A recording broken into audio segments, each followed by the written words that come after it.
Empecemos por el final de la historia. Las aguas del Atlántico han sepultado como una mortaja los últimos fragmentos del gigantesco buque insignia de la Armada Española conocido como el Escorial de los Mares. Ahora, apenas unas tablas quemadas, mecidas por las olas del mar, sirven de vestigios de lo que un día fue considerada la nave más poderosa del mundo. Yo, y unos pocos supervivientes, logramos sobrevivir a aquel desastre y fuimos rescatados por los pescadores de Cádiz. Esta es la historia de mi vida que en cierto modo es también la historia del buque.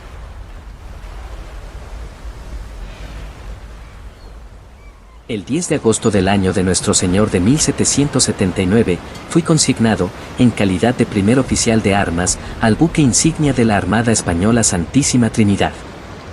Puesto que la monstruosa nave tenía un calado de más de 8 metros y un registro cercano a las 5.000 toneladas, no podía recalar en el puerto, por lo que tuvimos que ser transportados a la nave en la gabarra de provisiones.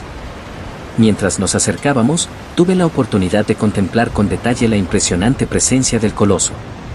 Construido con la mejor caoba de los bosques americanos, presentaba un palo mayor de 50 metros de altura y unas amuras que se alzaban 25 metros por encima de la línea de flotación.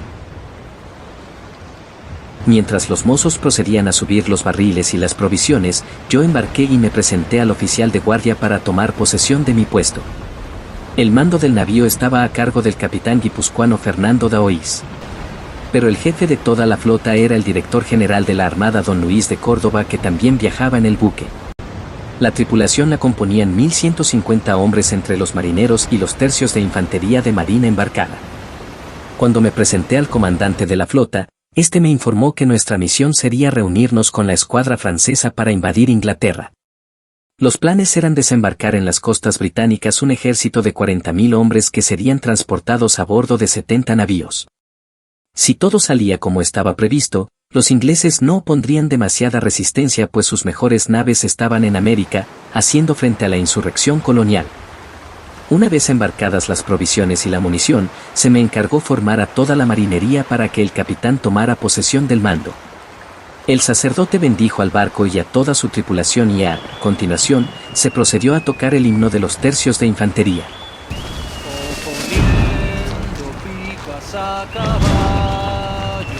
Enfrentando arcabuces a piqueros, con el alma unida por el mismo. El Santísima Trinidad largó el trapo y empezó a navegar hacia su punto de reunión con los demás buques. El barco se reveló lento y difícil de maniobrar debido a defectos durante su construcción.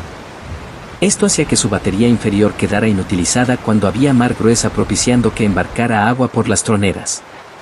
En los años sucesivos la nave pasaría diversas revisiones en las atarazanas reales, pero nunca conseguiría solventar del todo sus defectos de fondo. Las causas de este problema tenían su origen en la muerte natural de sus sucesivos constructores, que habían obligado a replantear los planos del navío una y otra vez.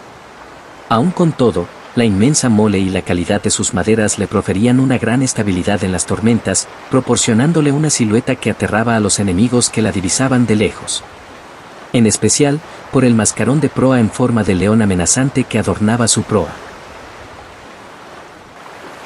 El día 17 de agosto de 1779, las fragatas francesas que batían la vanguardia de la flota divisaron la costa inglesa y comenzaron a buscar a la flota enemiga. Tras interceptar y abordar a una pequeña nave, obtuvieron los códigos de comunicación ingleses.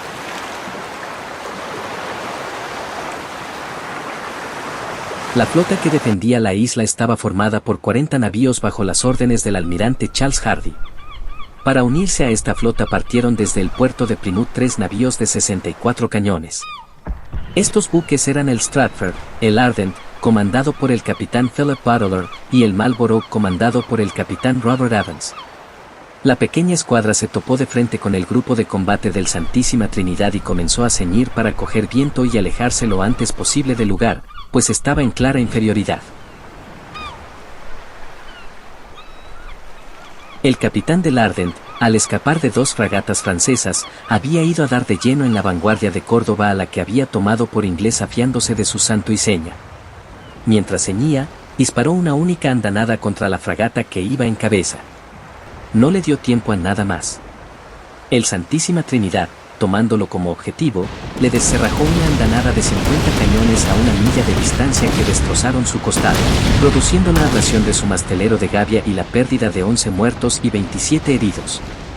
El Ardent, ahorquillado de muerte, fue abordado por las fragatas que hicieron prisionera a su tripulación.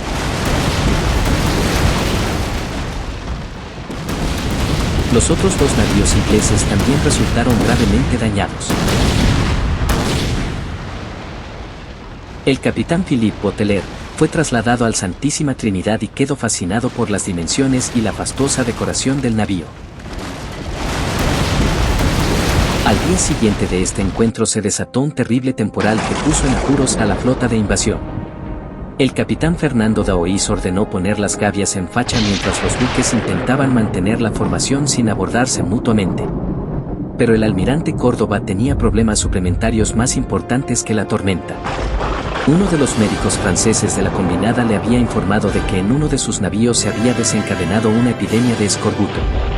Aquel asunto sí podía poner en jaque a toda la expedición, puesto que si la epidemia se propagaba a los demás barcos se haría necesario abandonar la empresa y retirarse a los puertos franceses. Hay que tener presente que no tocábamos puerto desde el día 22 de junio. Por consiguiente, las tripulaciones no habían consumido alimentos frescos en 40 días ni frutas en un mes.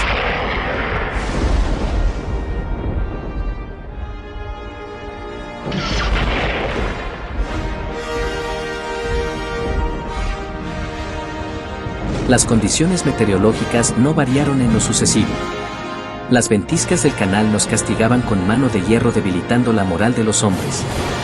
2 rayos alcanzaron el palo de mesana y la toldilla del Santísima Trinidad, produciendo un incendio en la parte aérea de la jarcia que quemó la bandera del buque y consumió la cofa hasta tal punto que 2 de los navíos allí instalados se precipitaron al vacío. El primero de ellos logró asirse a un cabo quedando suspendido sobre la cubierta, el otro se precipitó sobre unas cuerdas rompiéndose un tobillo.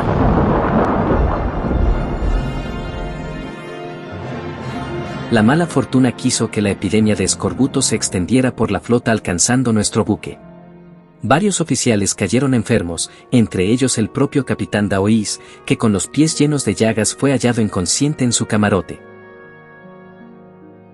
Tras una reunión general en el puente del Santísima Trinidad, se decidió, en contra del criterio de Luis de Córdoba, poner punto y final a la operación y regresar a Brest. Pese a todo, Córdoba sabía que aquel fracaso crearía las condiciones para la mayor victoria de España sobre Inglaterra. Solo era menester saber esperar el momento.